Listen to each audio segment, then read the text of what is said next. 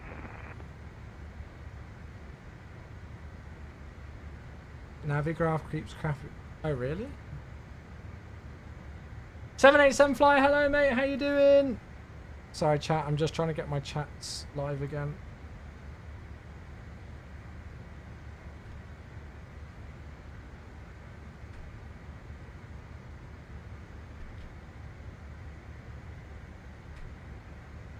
How do I message somebody on VATSIM again? I've completely forgotten.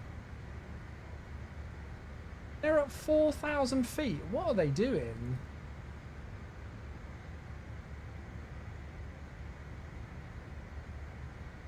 It is dot message. That's what I was doing. Dot. Not enough parameters. Oh, do I have to do it all one word? It says not enough parameters. I thought it was dot chat, isn't it? That's what I was doing. AJT17.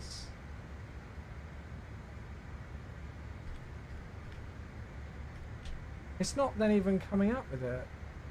I don't know what this guy's doing, I won't lie. We're taking an extended leg up. Traffic, southwest 1518 is short. No idea what he's doing. Right, there's Outcat for 10,000. So let's put some lights on. Yeah, 787 flight's crazy, isn't it? Unicorn 122, that's my...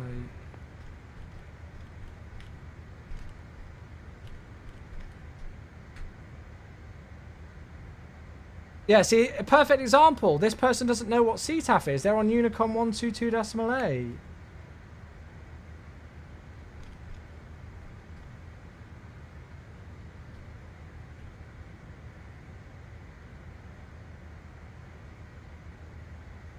This is why I don't like CTAF. As much as it's nice for those of us who know about, you know, who use it, loads of people don't use it.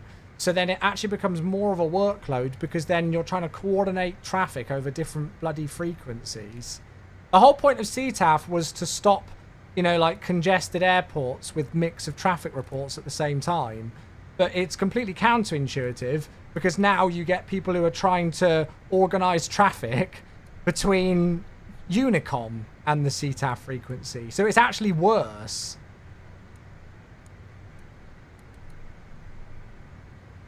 I love the idea of CTAF in the basic concept, but in practice, I think it's I don't think it's implemented very well at all.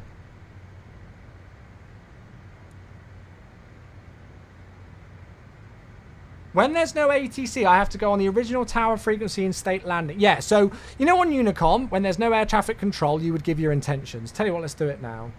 John F. Kennedy traffic, Endeavour 5574 overhead Sagil.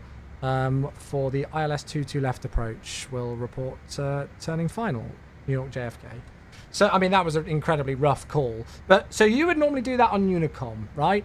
However, in the United States, and I think it's now also in Canada, and is it in like Mexico and stuff as well? I can't remember, but it's at least the United States and Canada. You now have to know or find out, it's very easy to find out, but you have to find out what the CTAF frequency is for each airport when there's no ATC. Hey, Artemis, thank you for the 24 months. It's a 2-year anniversary. Another legend back in the crew again. Thank you very much indeed. I appreciate that a lot. Thank you, thank you, thank you, thank you, thank you. 24 months. USA, Canada, Mexico, and the Caribbean. There you go. So it's very easy to find out the frequency. On vPilot, you just do .CTAF. Let's go Washington Dulles. So the CTAF frequency for Washington Dulles is 134.425. .CTAF KSEA 119.9. So, you know, like I usually do it when I'm like about 10,000 feet out of the aerodrome in either direction. I'll be on the CTAF frequency. So right now, .ctaf KJFK, it's 119.1. However, there's still thousands of people on the network who don't know what that is and don't know how that works and don't know how to do that and don't even know that CTAF is a thing. Take the guy who's flying in front of me. He's just on Unicom.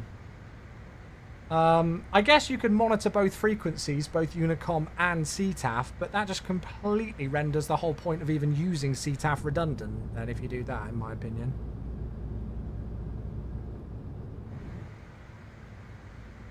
I don't really see the point in it. Want to go is checked. And now this person just isn't giving out any sort of communication, so we've got no idea what they're doing. There's the airport. He's retuned to CTAF now. I've not heard him unless I've just been deaf.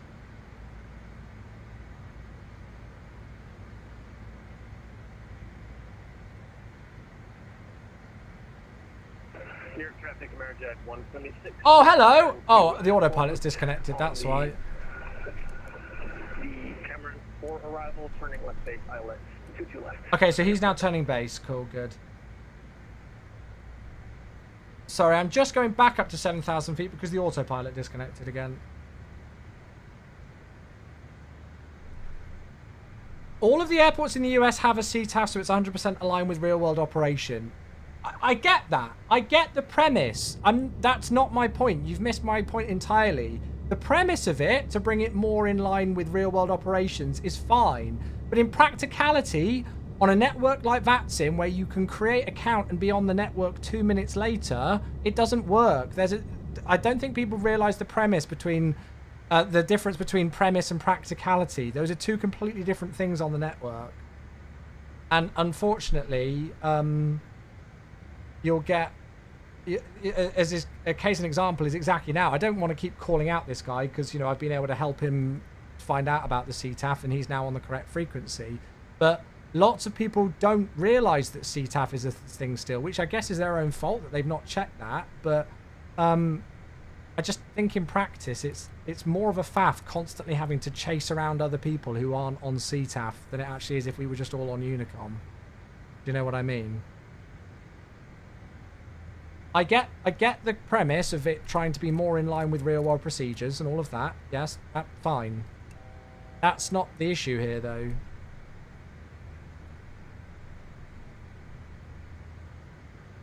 It's not really working for now, but for example, when you fly over Germany, like West Germany, it's horrible. You have constant communication in chat or voice. You get 15 miles of range around you on Unicom, so you shouldn't really have constant communication because you only have 15 nautical miles of range on Unicom. You actually have more range of communication on CTAF than you do on Unicom. Hence why we were just hearing people on Ronald Reagan giving us calls. New York traffic, Amerijet 176 on the ILS runway 22 left, 10 miles. So you only get 15 nautical miles of traffic around you, what you see, type in chat and hear on Unicom. On CTAF, you'll get more. Plus, if Unicom is that much of an issue when it's very busy, I mean, you can just, you know, you can turn the volume off and only monitor it whilst you're in cruise, and then obviously have it on when you're landing and stuff if there's no ATC. There's no problems with that. As long as you contact ATC if they come online, there's no issues, I'm sure. Right, let's move this down to 3,000, shall we?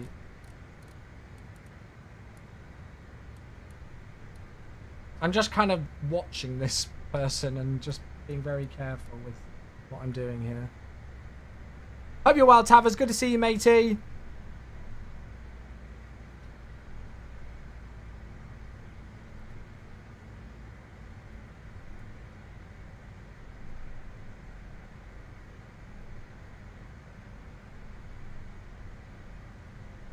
CTAF works. CTAF works in premise. I absolutely agree with that. CTAF works in premise. The idea of it is fine, but the actual practical reality of it is something different, I think. arriving JFK via the Cameron for Because lots of people still don't use it.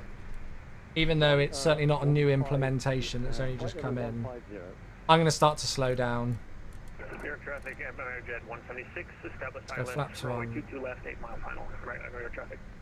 Cool. JFK traffic, Endeavour 5574. We are 1 mile from Leffer for the ILS 22 left approach. Oh shit, is that a south? No, that's a southwest establishing on LaGuardia.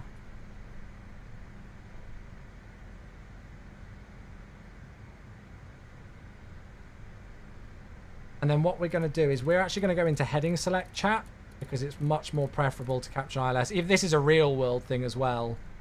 So we're going to go heading select and then we're going to change the nav source over to the localizer. I don't think it's got the course in. No, it's got the reciprocal in, which is nice of it.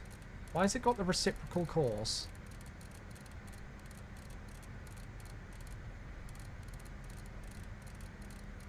Looking good on the glide slope. And Amerijet 176. Can you just confirm your speed? Amerijet 176 currently doing 150, approach to teacher. Oh god. Okay, we'll slow down. Endeavour 5574, thanks. This could be interesting.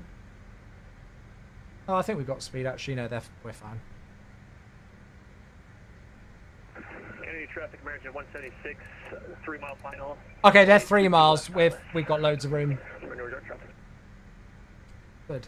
So let's arm the approach. That's 1,000 feet to go. And Amerijet 176 for Endeavour. We should be out of your way soon anyway. We got the high speed. Yeah, that's great. That's great. We can see you on our TCAS, and we're slowing down behind you. Thanks very much. Endeavour 5574. We're just about to turn left onto the localizer for 22 left JFK. All good. You're a firm believer in 180 until 5 miles. Tell that to a British Airways 747 captain. Have you seen that video of the JFK, of the British Airways captain who gets tasked to do 180 to 5, and he's just like, no. Right, localizer's captured. We're just above the glide slope. There's the runway. Can't do that, ma'am. Yeah, can't do that.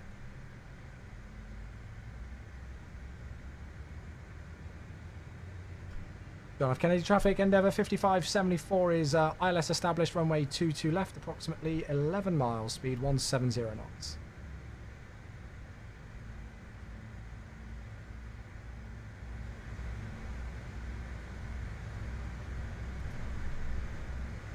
If you press the course button in the fine tune, it should get you... Yeah, it's fine. We've got it sorted now. Right, there's glide slope. What is the go around altitude? 3,000. Perfect. So go around altitude set. Kennedy traffic, Amerijet 176 vacated. Oh, so that... I thought that was him ahead of us there. What's that traffic then? I've got no idea what that traffic is. Right, so yes, we don't need to be as slow as we are. Let's pause the alerts for landing. Godpoo, thanks for the follow, mate. Thank you. False TCAS? Yeah, there's something going on, isn't there? Right, let's make sure that we've armed reversers and stuff. Zero traffic, American 124, turning left base. Bloody hell, it's bumpy. 220 knots. Zero traffic. Right, thrust reversers are armed. Altimeters are fine.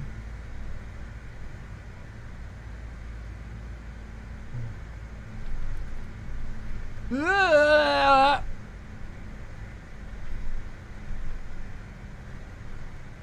go gear down, flaps 20. Nice and early, I think.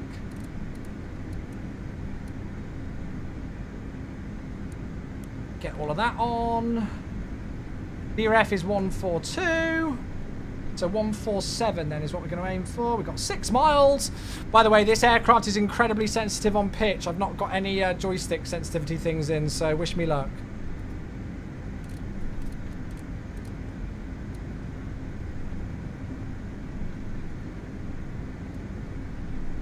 Okay, continue with the flaps.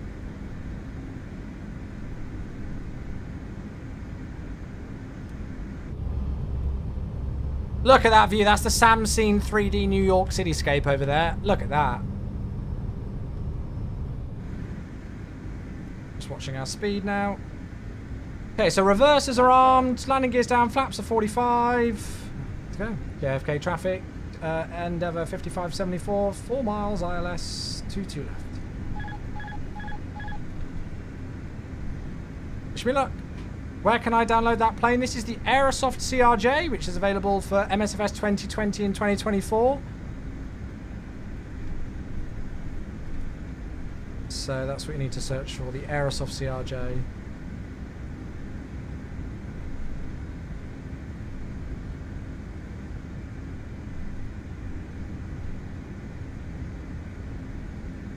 What a beautiful view.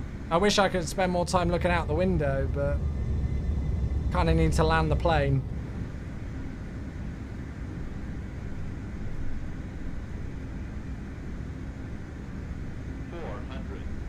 Looking good at the moment. Speed's a touch slow. Profile's looking nice though. Wind's a bit variable, which is bumping us around a bit. Just being really light on the movements with the joystick. Watch the speed. 100. 100.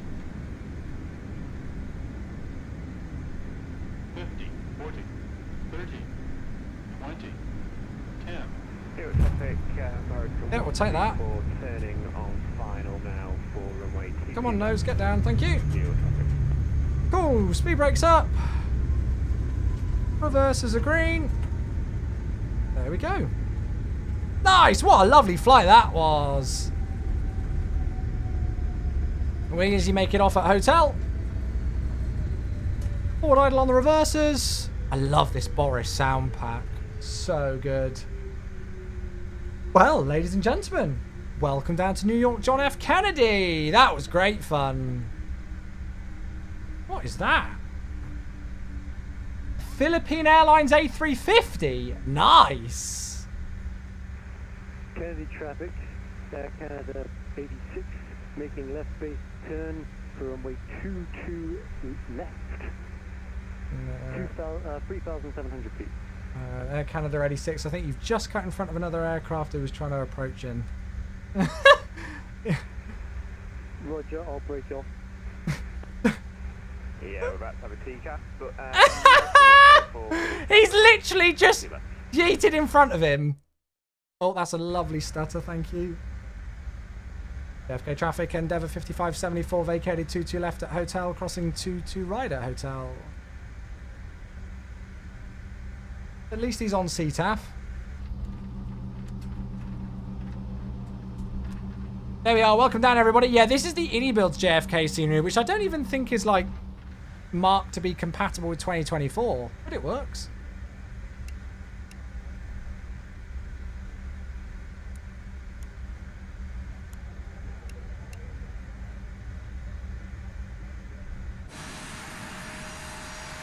That was good fun. I enjoyed that. Kennedy traffic, Air Canada 86, holding roughly 3,400 feet. Yeah, this is the V2 of the Aerosoft CRJ. It's not bad. It's not amazing, but it's okay. I'm enjoying flying it every now and again. So we will switch to ground, although there's virtually no point, because I don't think they'll give us much.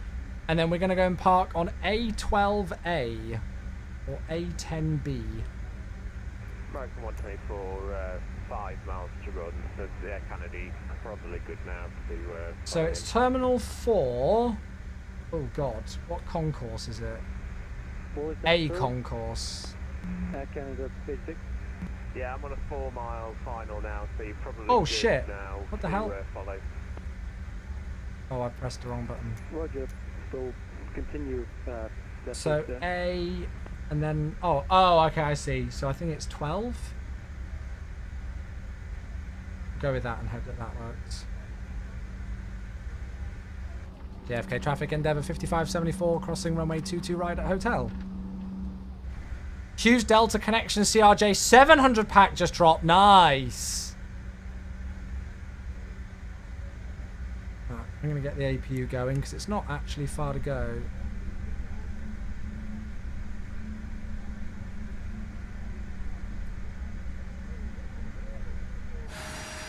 So we are going to go straight across here, essentially. Let's switch to ground. C7191, many thanks. Philippines 127. Where's KAGS? Augusta, where the Masters was held. JFK ground, good afternoon. Endeavour 5574, we've just crossed 22 right at a hotel. Sir, 5547, welcome to Kennedy, right out to the ramp. Good afternoon. Right alpha to the ramp. Endeavour 5547, thanks. Perfect!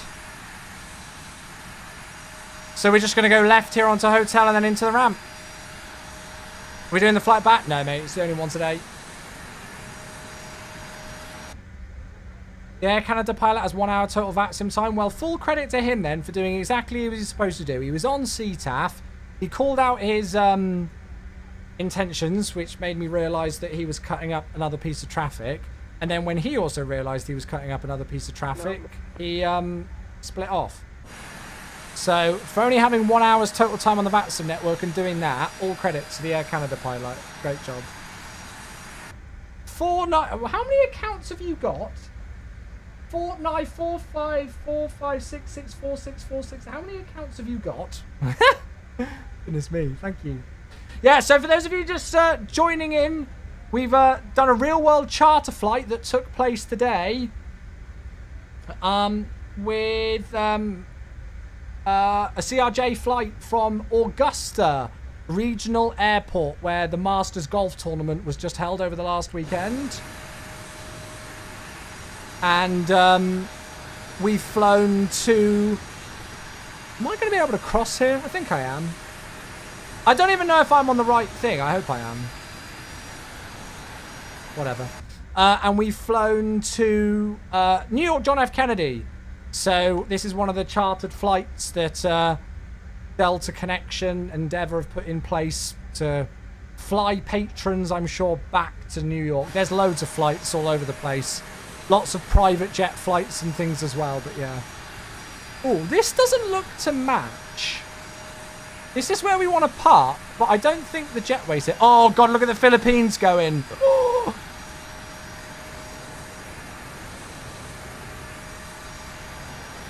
Let's watch the Philippines A350 roll.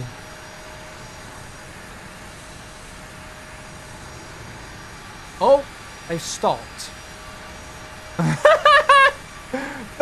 Chat, they've stopped. What?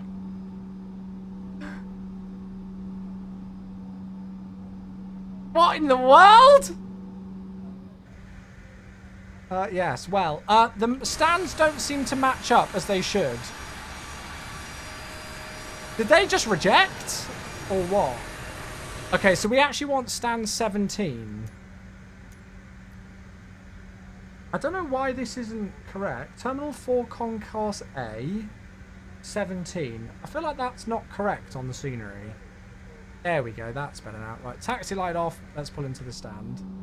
What happened to the... Oh, have they logged off?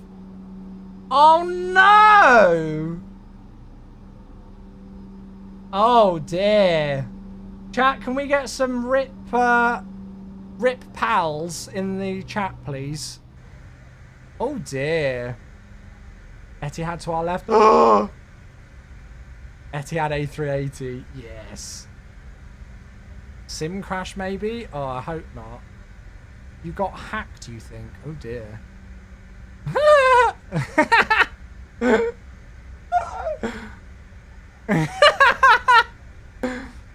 Well, yes, Gary.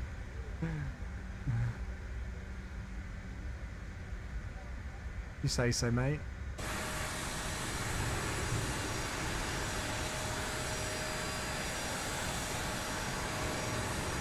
Terrible parking, but it's fine. Okay, right, there we go. Parking brake is set then. APU is available, so we will shut down engine number 1. And shut down engine number 2. We'll go and turn off the TCAS. We'll go and get rid of the seatbelt signs. We will go and get the chocks in place. Get that in. I don't think I'm going to do deboarding with GSX because we've not got a proper profile for this aircraft. I'll just get the jetway in. Fuel boost pumps can go off. External power can go in now. And then the APU can go. Bloody hell, that scared the shit out of me. Oh, strobe can go. Beacon can go. Hydraulics can go as well. That'll do, won't it? What's up with the jetways? I don't know. I don't know if they're correct or whether this scenery is just out of date and needs updating. And there we have it. Welcome down. That was good fun. I enjoyed that. Welcome to JFK, everybody. Yeah, I don't know about the jetways. I don't know if that's correct or not. What stand am I on? Well, it says stand 17, but I'm pretty sure it should be A12B. So I think the scenery isn't up to date.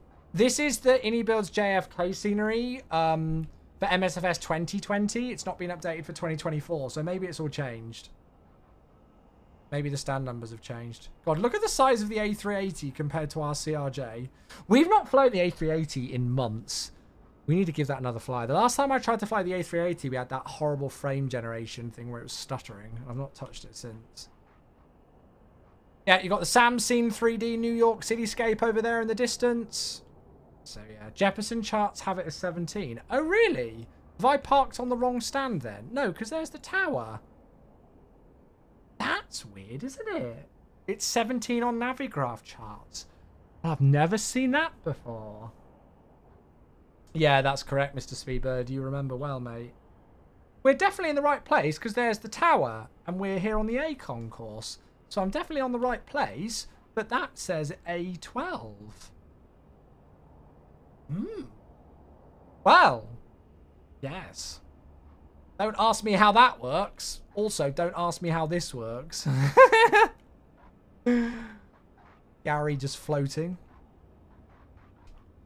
Gary just floating.